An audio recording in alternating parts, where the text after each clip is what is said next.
Hello बच्चों, hello बच्चों, मैं अनिल हेलो बच्चों, मैं अनिल कुमार झा आप लोगों का वेलकम करता हूं अपने YouTube channel the chemistry hub में। आज हम क्लास 9th का चैप्टर करने वाले हैं। Chapter number 2 is matter around us pure. ठीक है बच्चों, तो इस चैप्टर में सबसे पहली खास बात क्या है कि हमें मैटर के बारे में जानना है कि ये प्योर होता है या नहीं होता है, और इसके के रिगार्डिंग्स, प्योरिटी के रिगार्डिंग्स में बात करनी है। ओके, तो आप लोग तो मैटर के बारे में जानते ही होंगे। हालांकि हमारा क्लास 9th का चैप्टर फर्स्ट है आपका मैटर इन आवर सराउंडिंग, जो चैप्टर हमारे सीबीएसई ने सिलेबस से हटा दिया गया है, इसीलिए हम उसको स्टार्ट नहीं कर रहे हैं। ओके, तो हम डायरेक्टली चैप्टर 2 स्टार्ट करने वाले हैं, जिसमें हमें मैटर के बारे में पढ़ना है। सबसे पहले मैं आपको छोटा सा इंट्रोडक्शन क्लास है ये आपका, इसमें मैं आपको बताऊंगा कि इस चैप्टर में पढ़ना क्या क्या है, किस तरीके से पढ़ेंगे इस चैप्टर को, तो आपको आइडिया लग जाएगा। ठीक है, तो सबसे पहले बात करने वाले हैं व्हाट इज मैटर। ठीक है बच्चों, क्योंकि मैटर हमें जानना जरूरी है कि अगर मैटर के रिगार्डिंग बात हो रही है तो हमें मैटर के बारे में जानना बहुत ही ज़्यादा जरूरी है। तो सबसे पहले हम जानते हैं व्हाट इज मैटर। मैटर क्या होता है बच्चों, इसके बारे में बात करता हूँ सबसे पहले मैं आप लोगों से। ठीक है, ओके, आप लोग जानते होंगे मैटर क्या होता है, फिर भी एक बार मैं आपको रिकॉल करा देता हूँ। मैटर का मतलब क्या होता है, कोई भी सब्सटेंस जिसके पास मास होता है और जो ऑक्यूपाई स्पेस करे, that is called matter. Okay, तो डेफिनेशन क्या होगा, the substance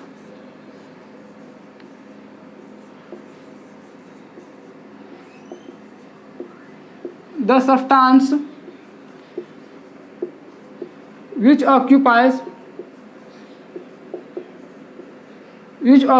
space and which has mass is called matter। उसको क्या कहते हैं, मैटर कहते हैं। यानी कि जिसके पास क्या हो, मास हो और जो ऑक्यूपाई स्पेस करे, यानी कि ऑक्यूपाइज स्पेस और मास, ये दो चीजें मैटर के लिए होना बहुत ही जरूरी है, अदरवाइज हम मैटर नहीं कहेंगे। तो एग्जांपल लेते हैं, मैटर का क्या क्या एग्जांपल हो सकता है। तो एग्जांपल के लिए देखो बच्चों, क्या हो सकता है, सोचो।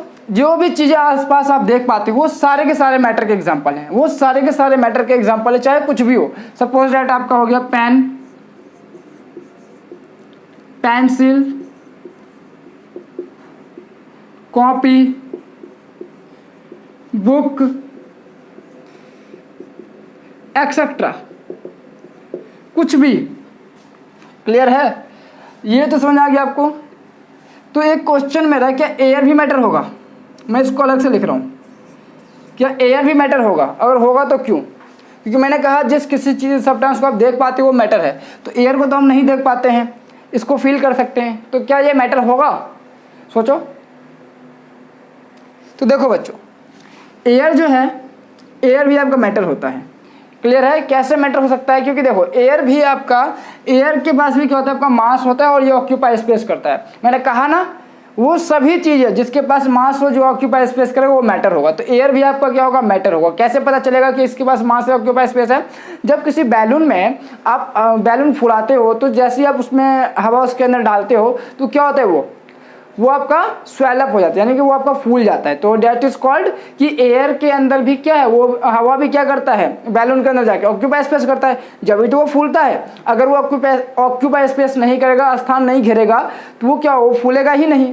तो इसीलिए एयर भी क्या होता है, आपका मैटर होता है।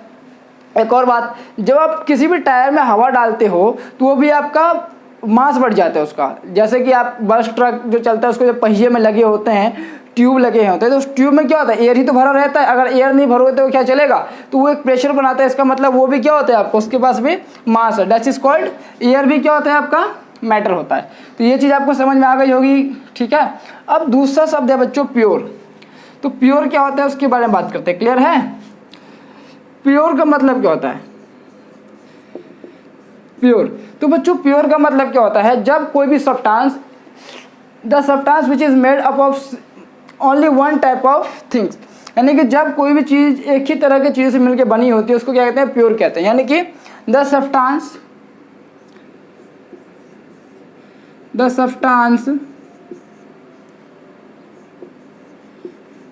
The the substance which is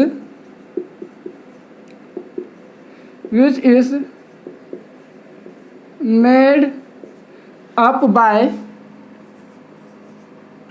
by only one type of thing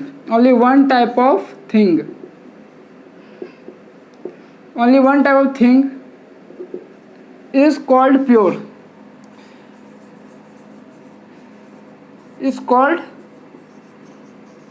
यानी कि जो एक ही तरह का चीज़ों से मिलकर बनी होती है उसको कहते हैं प्योर कहते हैं। तो ये तो समझ में आ गया ना। तो अभी मैंने क्या समझाया था आपको, मैटर क्या होता है और आपका प्योर क्या होता है, क्लियर है। तो ये चीज़ आपको समझ में आ गया हो, क्लियर है। चलो एक और मुझे याद आ गया तो मैं उसको बता ही देता हूँ, मैं मैटर से रिलेटेड है ये, तो आपका प्योर का डेफिनेशन हो गया, क्लियर है। इसको नोट डाउन कर लेना, इसको मैंने अलग कर दिया। मैटर के रिगार्डिंग एक और आया, मुझे याद आ गया, मैंने अभी क्या कहा था, जो ऑक्यूपाई स्पेस करे जिसके पास मास हो उसको मैटर कहेंगे। तो मेरा क्वेश्चन क्या है,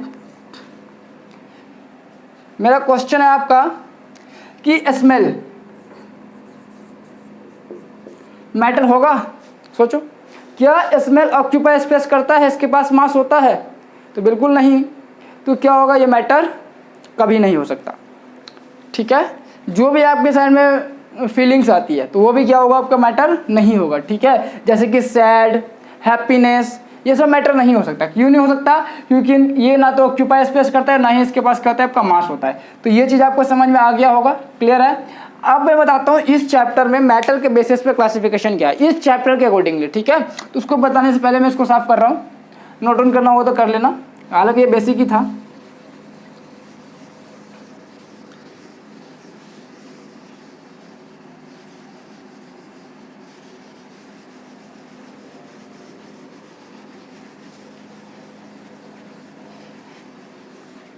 ओके, तो ये आपको समझ आ गया। अब क्लासिफिकेशन ऑफ मैटर, मैटर को कैसे क्लासिफाइड किया गया है जिसको हमें पढ़ना है इस चैप्टर में। बेटा मैटर को जो क्लासिफाइड किया गया ना on the basis of chemical properties के बेसिस पे, वो भी इस चैप्टर के लिए, ठीक है। तो कैसे क्लासिफाइड किया गया उसको देखते हैं। मैटर को क्लासिफाइड किया गया है दो चीजों में, एक है आपका प्योर सब्सटेंस,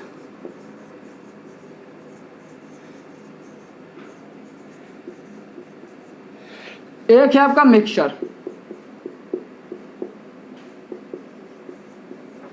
प्योर सब्सटेंस को बच्चों दो क्लास में डिवाइड किया गया है, एक है एलिमेंट,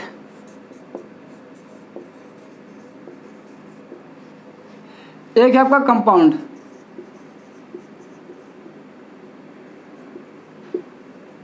ठीक है। एलिमेंट को तीन क्लास में डिवाइड किया गया है, याद रखना। एलिमेंट को तीन क्लास में, मेटल्स, नॉन मेटल्स,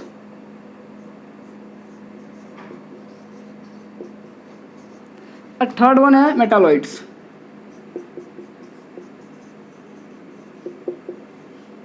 ठीक है। तो यहां तक क्लासिफिकेशन है, क्लियर है, ओके। अब मिक्सचर है बच्चों, तो मिक्सचर को दो क्लास में डिवाइड किया गया है। वो जो दो क्लास है उसको कहते हैं होमोजीनियस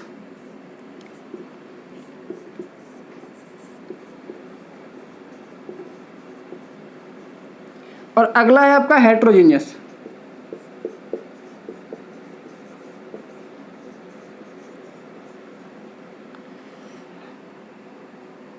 नीचे लिख देता हूं, नहीं आ रहा यहाँ पे, तो हेट्रोजीनियस,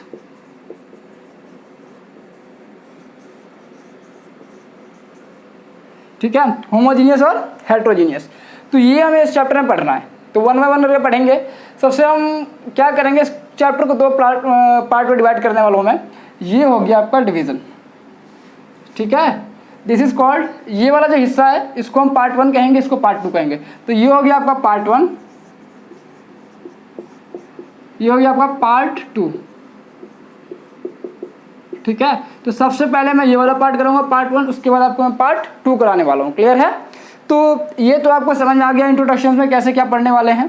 तो आज के लिए इतना ही है, मिलेंगे फिर नेक्स्ट वीडियो में, जहाँ पे हम बात करेंगे पार्ट 1 की pure substance, element, compound, metals, non metals और मेटालॉइड। ये सारी चीज़ें एक ही क्लासरूम में कराने वाला हूँ। सो बी प्रिपेयर्ड योर सेल्फ। और आप लोग अगर चाहते हो कि ये चैप्टर बिल्कुल अच्छे से समझ में आए तो प्लीज़ इस चैप्टर्स के रिगार्डिंग जितने भी वीडियोस मिलेंगे आप देखिए, आपको पूरा चैप्टर समझ में आएगा। मैं आपको पूरा एक एक चीज़ समझाने वाला हूँ जिससे कि आप लोगों को कोई दिक्कत ना हो। सो प्लीज़ इसको आप देखिएगा। मिलेंगे फिर नेक्स्ट वीडियो में, जब तक आप be prepared yourself. Okay, thank you very much बच्चों, मिलेंगे नेक्स्ट वीडियो में।